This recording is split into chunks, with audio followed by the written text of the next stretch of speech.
All right, practice problem 3. I need to figure out what to do first.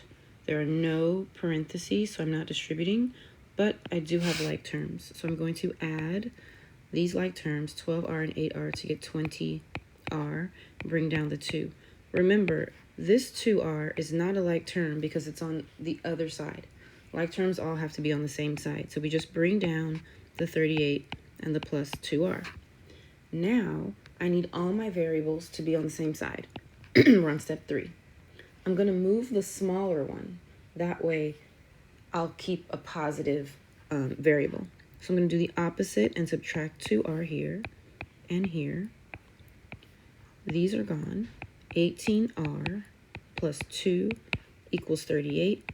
Now I need to get all of my constants on the same side by doing the opposite. I'm going to get rid of this 2 by subtracting to get 18r equals 36.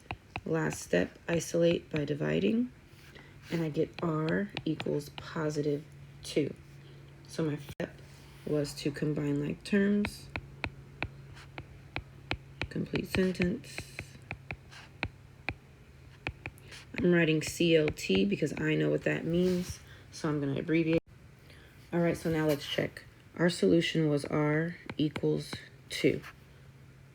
So just like the little example says, we're going to plug in our number for all the r's, okay? So 12 instead of r, I'm putting a 2 times 2. Bring down the plus 2, plus 8 instead of r times 2 equals 38 plus 2 instead of r times 2. So we get 24 plus 2 plus 16 on the first side and 38 plus 4 on the right. So 24 and 16, 24 is 40. 40 plus 2 and 38 plus 4 is 42. And then 40 plus 2 is 42.